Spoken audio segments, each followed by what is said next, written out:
Bab 13. Roh Anda mengetahui segala hal. Roh Anda yang dilahirkan kembali datang bersama dengan pikiran Kristus. Siapakah yang mengetahui pikiran Tuhan sehingga ia dapat menasehati dia? Tetapi kami memiliki pikiran Kristus. 1 Korintus 2 ayat 16. Dalam roh Anda ada pikiran yang telah mengetahui segala hal. Kehidupan Kristen selebihnya adalah mempelajari bagaimana merealisasikan hal tersebut ke dalam alam fisik. Ketika hal itu terjadi, Anda mengalami apa yang disebut pengetahuan pewahyuan, revelation knowledge. Anda dilahirkan dengan sebuah pikiran alamiah. Pikiran tersebut bekerja di alam jiwa dan alam fisik dengan berperan sebagai otak Anda. Ketika Anda lahir ke dunia ini, Anda tidak mengetahui apapun juga. Otak Anda memiliki sebuah fungsi otomatis yang bekerja seperti bernapas, memompa darah, dan lain sebagainya. Anda tidak keluar dari rahim dan langsung berjalan dan berbicara. Anda harus melatih diri Anda sendiri untuk berkoordinasi dengan otot Anda. Hal ini membutuhkan banyak masukan.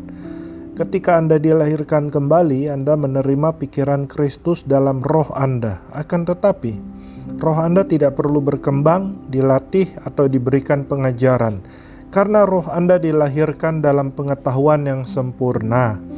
Anda mungkin bertanya-tanya bagaimana dengan 1 Korintus 13 ayat 9-10 yang berbicara mengenai pengetahuan yang tidak lengkap sampai yang sempurna itu datang. Ayat itu mengacu pada pikiran alami Anda di dalam alam jiwa Anda saat ini. Anda tidak mengetahui segala sesuatunya dengan pikiran fisik Anda. Anda sedang dalam proses memperbarui pikiran Anda yang tidak akan sempurna sampai Anda menerima yang sempurna, tubuh Anda yang dimuliakan. Tetapi dalam roh Anda memiliki pikiran Kristus yang telah sempurna. Hanya saja pikiran itu belum termanifestasikan dalam otak kecil Anda yang terbatas yang ada dalam kepala Anda.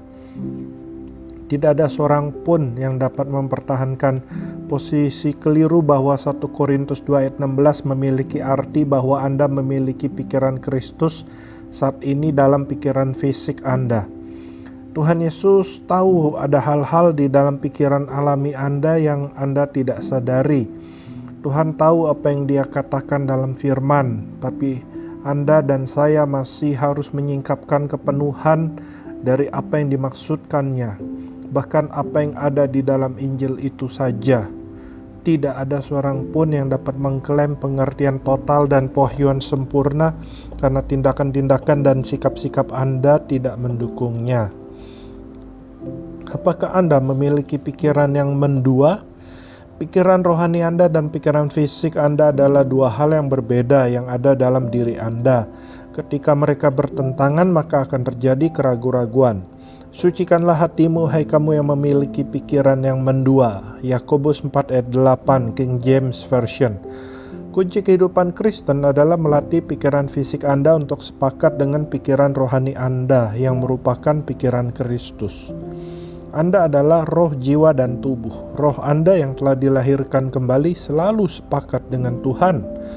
Tubuh Anda berada di bawah pengaruh pada apa yang dapat dilihat, dikecap, didengar, dicium, dan dirasakannya. Ketika pikiran alami Anda berpikir sejalan dengan pikiran rohani Anda, maka Anda memiliki pikiran yang tidak mendua. Itulah saat dimana Anda percaya dengan segenap hati dan melihat kuasa Tuhan termanifestasikan dalam hidup Anda. Namun jika pikiran fisik Anda bertentangan dengan pikiran rohani Anda, maka Anda akan mengalami hal yang berbeda dari yang dipikirkan oleh roh Anda. Jiwa Anda, pikiran alamiah Anda, dan cara Anda berpikir adalah faktor yang menentukan. Pikiran rohani Anda selalu berpikir seperti yang dipikirkan Tuhan. Firman Tuhan dengan sempurna mewakili apa yang Anda pikirkan dalam roh Anda. Pikiran itu mengatakan, segala perkara dapat kutanggung di dalam Dia yang memberi kekuatan kepadaku. Filipi 4 ayat 13. Jika pikiran fisik Anda sepakat, maka Anda akan melihat kuasa dan kemampuan supernatural mengalir melalui jiwa Anda ke dalam tubuh Anda, yang menghasilkan hasil-hasil di alam fisik. Namun jika pikiran Anda bertentangan dengan mengatakan, saya tidak bisa mengalahkan penyakit ini, saya telah melihat 5 orang yang saya kenal meninggal karena penyakit ini, dan dokter saya telah mengatakan bahwa saya sudah tidak memiliki harapan, maka pikiran Anda mendua. Orang yang memiliki pikiran mendua tidak akan menerima apapun dari Tuhan. Pikiran yang tidak mendua akan membuahkan kestabilan, tapi pikiran yang mendua menyebabkan ketidakstabilan.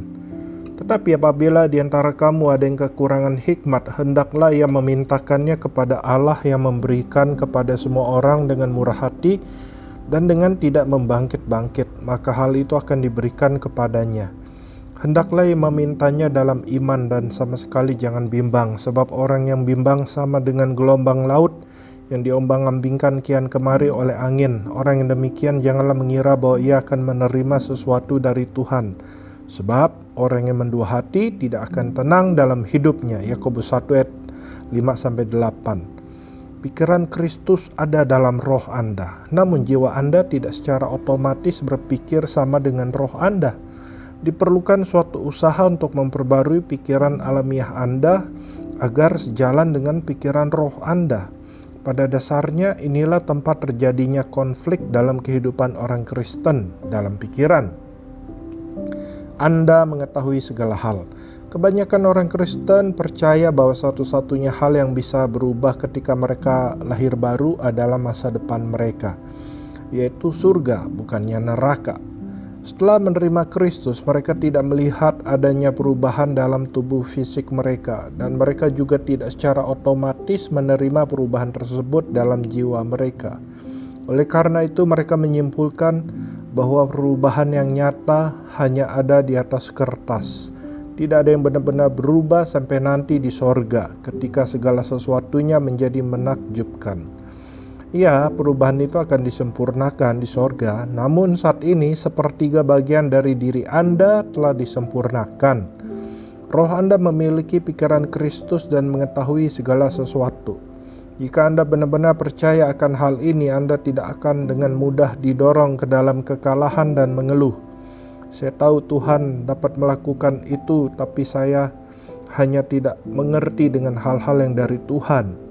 Dengan mempertahankan ketidakmengertian Anda, mereka menyanyikan sebuah lagu mengenai suatu hari nanti segala sesuatunya akan menjadi lebih baik. Namun sekarang ini saya hanyalah seorang pengembara yang miskin. Dengan meratap dan menderita, Anda memuliakan kelemahan, menghibur diri dalam kenyataan bahwa saya ini tidak mampu. Saya tidak dapat mengalami kemenangan sampai nanti ketika saya bersama-sama dengan Tuhan di sorga. Itu tidak benar. Anda hanya tidak menyadari bahwa dalam roh Anda telah menjadi ciptaan yang baru. Dalam roh Anda mengetahui segala hal, tetapi kamu telah beroleh pengurapan dari Yang Kudus, dan dengan demikian kamu mengetahui segala sesuatu. 1 Yohanes 2 ayat 20 King James Version. Pengurapan berarti sebuah urapan, sebuah berkat istimewa dengan kuasa atau sebuah kemampuan. Yang kudus adalah Yesus. Orang-orang yang tidak mengerti roh, jiwa, dan tubuh akan membaca ayat semacam ini dan kemudian mengangkat tangan mereka sambil berkata, Alkitab sangat sulit untuk dimengerti. Saya dapat membuktikan dengan hasil tes terakhir saya bahwa saya tidak mengetahui segala hal. Saya bahkan lupa di mana saya menaruh kunci pagi ini. Setelah berjalan masuk ke dalam ruangan, saya tidak bisa mengingat mengapa saya berada di ruangan itu. Hal-hal itu membuktikan bahwa saya tidak mengetahui segala hal. Mereka yang hanya mengakui otak fisik mereka dan alam mental mereka tidak akan pernah bisa mengerti kebenaran dari firman Tuhan ini. Namun 1 Yohanes 2 ayat 20 King James Version dengan sederhana menjelaskan bahwa Anda mengetahui segala hal. Bagaimana mungkin ini terjadi? Dalam roh Anda memiliki pikiran Kristus. Bahasa Yunani untuk kata segala memiliki arti tidak ada pengecualian. Ini berarti Anda tidak hanya mengetahui sebagian atau beberapa hal saja, namun segala hal. Dalam pikiran rohani Anda mengetahui segala hal yang diketahui oleh Yesus. jalan menuju manifestasi.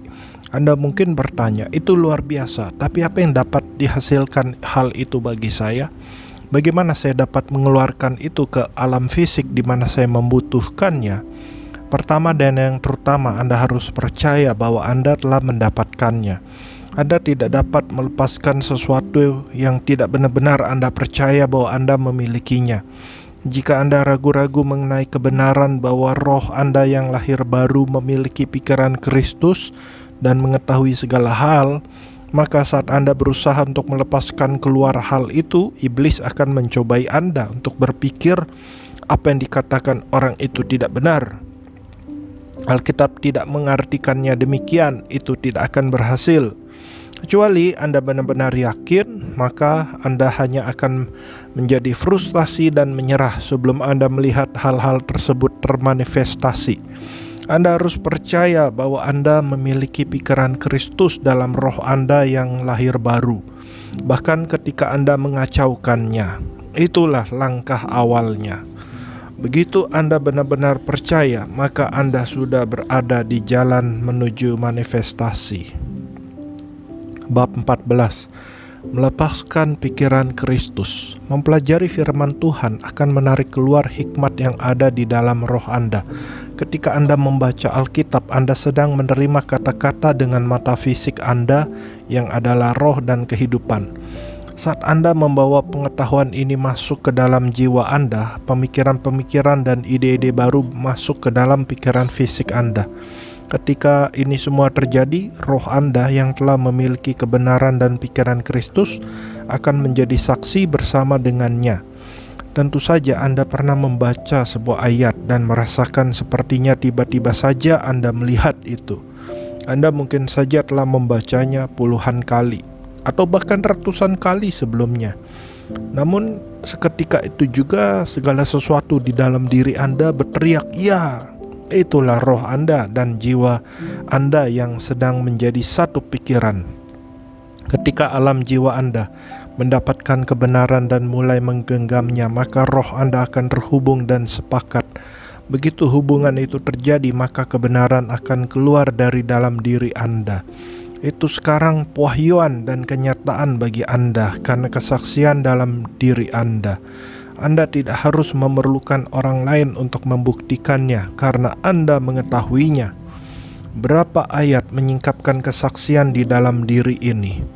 Roh itu bersaksi bersama-sama dengan roh kita bahwa kita adalah anak-anak Allah. Roma 8 ayat 16. 1 Yohanes 5 ayat 6-10 juga menjelaskan hal ini, terutama ayat 10 yang mengatakan, barang siapa percaya kepada anak Allah, ia mempunyai kesaksian itu di dalam dirinya. Mempelajari firman Tuhan sangat penting untuk mencapai kesatuan dalam pikiran dan melepaskan kuasa Tuhan. Pikiran rohani Anda, pikiran Kristus, sepenuhnya sepakat dengan firman Tuhan. Ketika sebuah kebenaran dari firman Tuhan berakar di dalam alam jiwa Anda, maka pengetahuan yang sama tersebut yang telah ada dalam pikiran rohani Anda akan bangkit dan bertautan dengannya.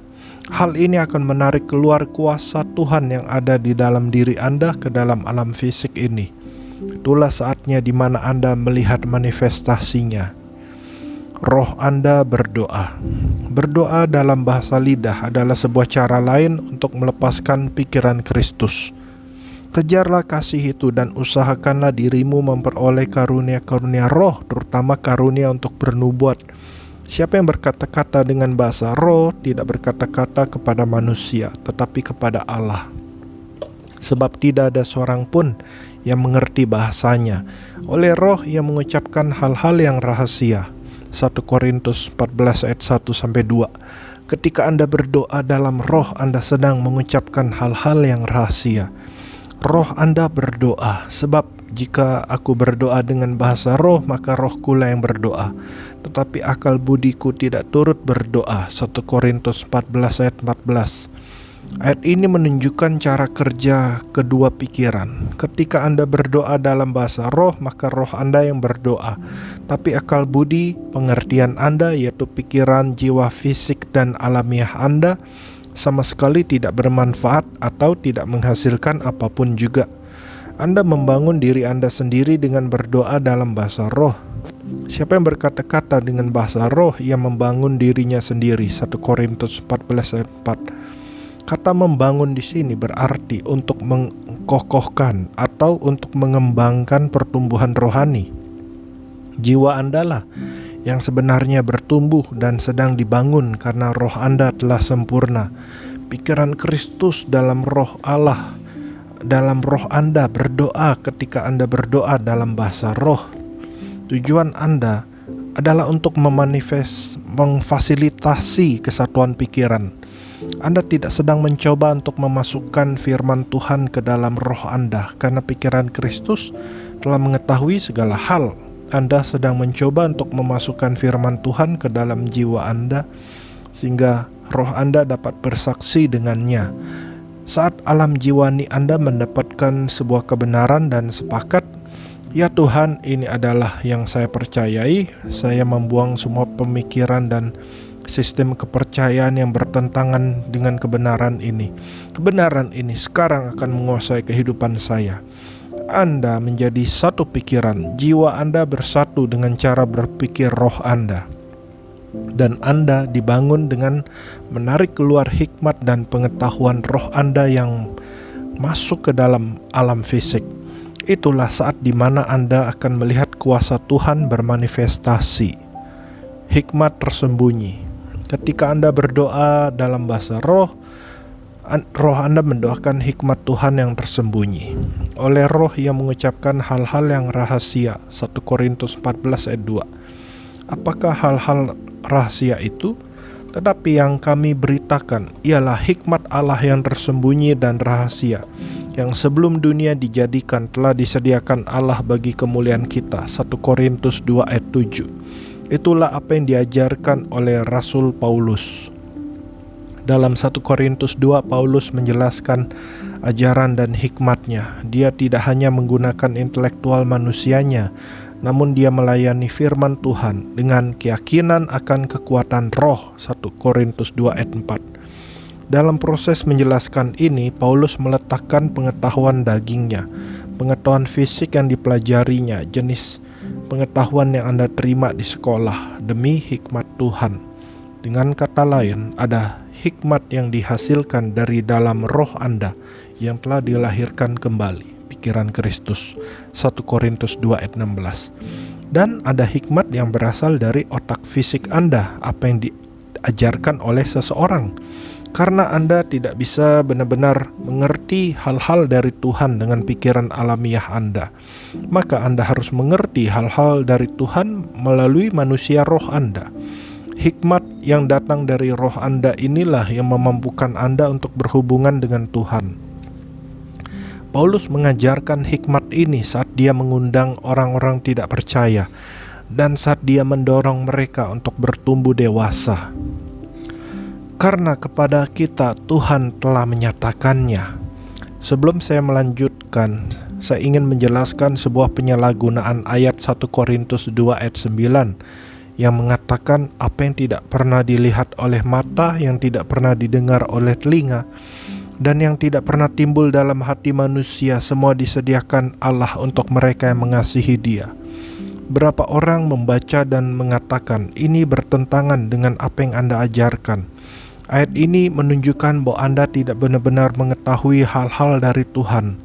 Ayat ini membuktikan bahwa Dia itu misterius dan Anda tidak bisa benar-benar mengetahuinya. Jangan berhenti di situ. Tetaplah membaca beberapa ayat berikutnya. Karena kepada kita Allah telah menyatakannya oleh roh, sebab roh menyelidiki segala sesuatu, bahkan hal-hal yang tersembunyi dalam diri Allah. Siapa gerangan di antara manusia yang tahu apa yang terdapat di dalam diri manusia selain roh manusia sendiri yang ada di dalam dia? Demikian pula lah tidak ada orang yang tahu apa yang terdapat di dalam diri Allah selain roh Allah. Kita tidak menerima roh dunia, tetapi roh yang berasal dari Allah, supaya kita tahu apa yang dikaruniakan Allah kepada kita. Tetapi kami memiliki pikiran Kristus. 1 Korintus 2 ayat 10-12 dan 16. 1 Korintus 2 ayat 9 membandingkan orang-orang kudus perjanjian lama yang tidak mengerti dengan orang-orang percaya perjanjian baru yang mengetahui segala sesuatu di dalam roh mereka. Dalam ayat ini Paulus mengutip sebuah ayat dari perjanjian lama, Yesaya 64 ayat 4. Orang-orang perjanjian lama tidaklah dilahirkan kembali sehingga mereka tidak memiliki roh lahir baru. Karena itu sangat tepat untuk mengatakan bahwa mereka tidak bisa mengerti hal-hal dari Tuhan. Bagi mereka itu adalah kebodohan karena mereka harus memahaminya secara rohani. 1 Korintus 2 ayat 14. Namun sangatlah tidak tepat untuk mengatakan hal yang sama mengenai orang percaya perjanjian baru yang telah memiliki pikiran Kristus dalam roh mereka yang lahir baru. Anda bisa mengerti hal-hal yang dari Tuhan. Paulus memberitakan tentang hikmat Tuhan yang tersembunyi, yang dia terima dengan pewahyuan. Dia menyatakan, "Aku berkata-kata dengan bahasa roh lebih daripada kamu semua." 1 Korintus 14 ayat 18. Saat Paulus berdoa dalam roh, dia mengatakan mengenai misteri Tuhan dan menerima pewahyuan mengenai hal tersebut. 1 Korintus 14 ayat 2. Namun dia tidak berkhotbah atau mengajar dalam bahasa roh. 1 Korintus 14 ayat 19. Paulus melayani dalam bahasa aslinya tentang hikmat yang dia terima melalui doanya dalam bahasa roh. Dari dalam keluar. Berdoalah dalam bahasa roh ketika Anda sedang mempelajari firman Tuhan. Saat Anda melakukan itu, Anda akan melepaskan pikiran Kristus ke dalam alam jiwa Anda melalui pengetahuan pewahyuan. Saya tidak sedang menganjurkan berbicara dalam bahasa roh dan kemudian hanya menerima apapun juga yang muncul dalam pikiran Anda saat sedang bersama dengan Tuhan. Tidak, hal yang Anda doakan itu haruslah selaras dengan firman Tuhan. Tuhan secara supernatural akan menyingkapkan berbagai hal kepada Anda melalui firman-Nya sebagai hasil dari berdoa dalam bahasa roh. Pengetahuan pewahyuan yang datang dari Roh Kudus di dalam roh Anda yang lahir baru membawa kesaksian dalam jiwa Anda dengan sebuah kebenaran dari firman Tuhan. Anda mungkin sedang membaca atau mendengarkan firman Tuhan ketika tiba-tiba firman itu menjadi hidup dalam diri Anda. Itulah yang dinamakan pewahyuan. Simeon mengenali anak Tuhan dengan pengetahuan pewahyuan. Dan kepadanya telah dinyatakan oleh Roh Kudus bahwa ia tidak akan mati sebelum ia melihat Mesias, yaitu dia yang diurapi Tuhan. Ia datang ke bait Allah oleh Roh Kudus ketika Yesus anak itu dibawa masuk oleh orang tuanya untuk melakukan kepadanya apa yang ditentukan hukum Taurat. Ia menyambut anak itu dan menatangnya sambil memuji Allah. Lukas 2 ayat 26-28. Tidak ada satu manusia pun yang dapat memberitahukan kepada Simeon mengenai hal ini. Tuhan menyingkapkannya kepada Simeon melalui rohnya. Pewahyuan datang dari dalam keluar, bukan dari luar ke dalam. Anda mungkin sedang membaca firman, mempelajarinya, melihat arti bahasa Yunani-nya, melihat-lihat referensi, dan membaca atau mendengarkan opini orang lain tentang apa yang dikatakan firman Tuhan. Namun tiba-tiba saja pikiran Kristus dalam roh Anda yang lahir baru meraih dari dalam dan menangkap kebenaran itu dengan berteriak, "Ya, ini benar. Ya, ini benar untukmu." Itulah pewahyuan. Percaya untuk menafsirkan. Ketika Anda berdoa dalam bahasa roh, Anda bisa mempercayai Tuhan untuk menafsirkannya. Karena itu siapa yang berkata-kata dengan bahasa roh, ia harus berdoa supaya kepadanya diberikan juga karunia untuk menafsirkannya. 1 Korintus 14 ayat 13. Saya mengakui bahwa konteks dari ayat ini ditujukan bagi mereka yang membutuhkan penafsiran dari bahasa roh yang diberikan dalam kebaktian di gereja. Namun Anda bisa mempercayai Tuhan untuk menafsirkannya kepada Anda ketika Anda sedang berdoa dalam roh juga. Berdoa dalam bahasa roh memberikan manfaat bagi Anda, tidak peduli apakah Anda percaya akan penafsirannya atau tidak. Berdoa dalam roh melegakan stres dan melepaskan damai sejahtera Tuhan ke dalam jiwa dan tubuh Anda. Sungguh, oleh orang-orang yang berlogat ganjil dan oleh orang-orang yang berbahasa asing akan berbicara kepada bangsa ini. Inilah tempat perhentian, berilah perhentian kepada orang yang lelah. Inilah tempat peristirahatan. Yesaya 28 ayat 11-12. Berdoa dalam bahasa roh membangun diri Anda dan meningkatkan pertumbuhan rohani. 1 Korintus 14 ayat 4. Karena Anda berdoa dari pikiran Kristus, mengapa Anda tidak menginginkan penafsirannya? Saya sudah mulai menafsirkan ucapan saya dalam bahasa roh dari dulu. Ketika saya pertama kali jatuh cinta dengan Tuhan, saya mengalami waktu-waktu yang menyenangkan, penuh urapan dan gejolak dalam diri saya. Namun pikiran saya tidak mampu memahaminya. Kemudian di Vietnam, saya mulai melihat secerca kebenaran ketika mempelajari Alkitab. Setelah kembali ke rumah dan menikah dengan Jamie pada Oktober 72, saya mulai mempelajari dengan tekun Alkitab saya.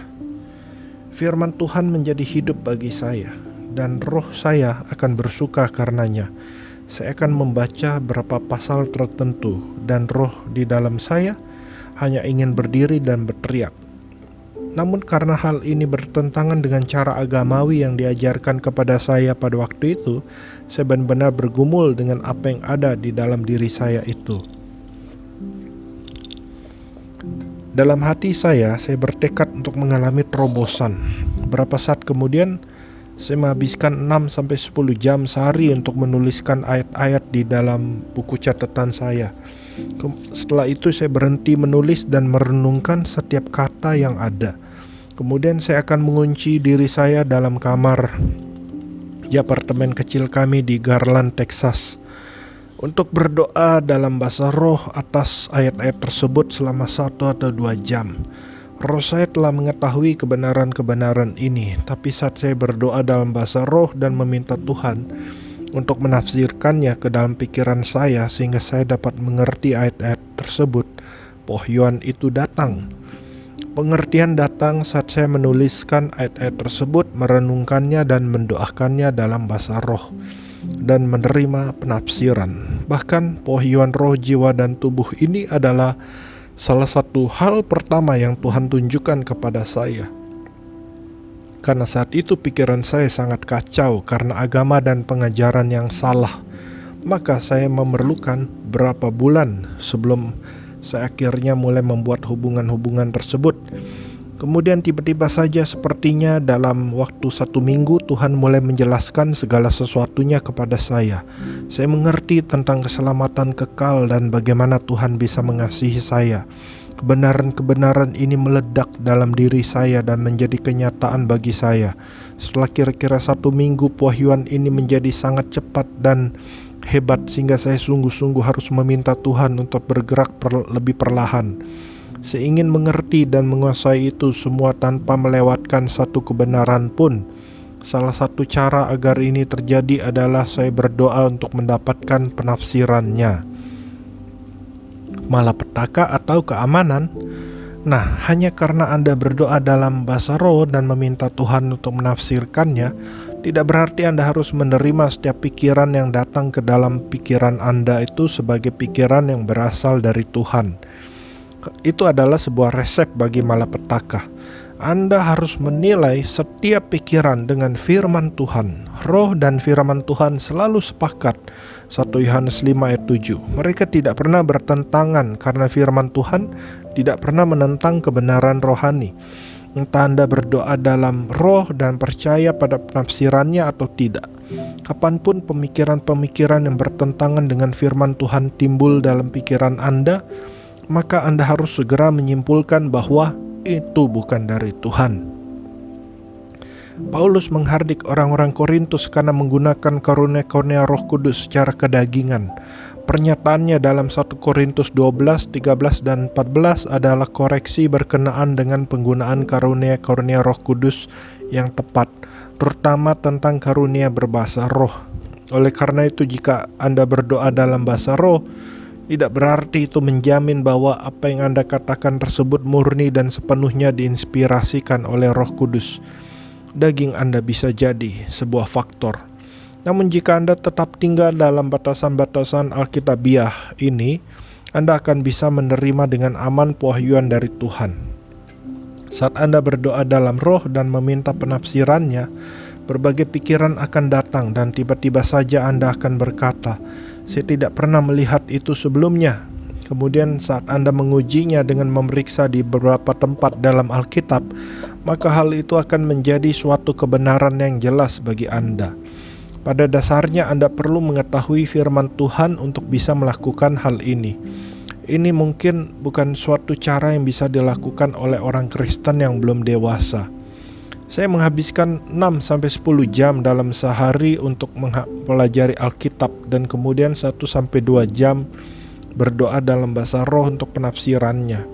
Saya tidak berpikir bahwa Anda seharusnya menghabiskan waktu 1 jam untuk mempelajari Alkitab dan kemudian berapa jam untuk berdoa dalam bahasa roh. Saya pikir yang seharusnya dilakukan justru sebaliknya. Anda menghabiskan banyak waktu untuk mempelajari Alkitab. Melalui ini Tuhan telah menyingkapkan banyak hal kepada saya. Kebenaran-kebenaran tentang roh, jiwa, dan tubuh ini datang melalui firman Tuhan. Segala sesuatu yang saya bagikan dari firman Tuhan. Namun alasan ayat-ayat dan perikop-perikop ini menjadi hidup dan memiliki pengaruh dalam kehidupan saya berbeda dengan dampaknya dalam kehidupan Anda. Adalah karena saya menggabungkan perenungan Alkitab dengan berdoa dalam bahasa roh. Sebagai informasi tambahan pengajaran saya yang berjudul Revelation Knowledge membahas mengenai hal ini lebih dalam lagi. Saya menguraikan banyak hal yang hanya bisa saya singgung sedikit di sini, termasuk bagaimana untuk menafsirkan, menguji, dan mengimbangkan, dan lain-lain. Saya mendorong Anda untuk mendapatkan bukunya. Merenungkan firman Tuhan, berbicara dalam bahasa roh, dan menerima penafsiran adalah jalan cepat menuju kesatuan pikiran dan manifestasi.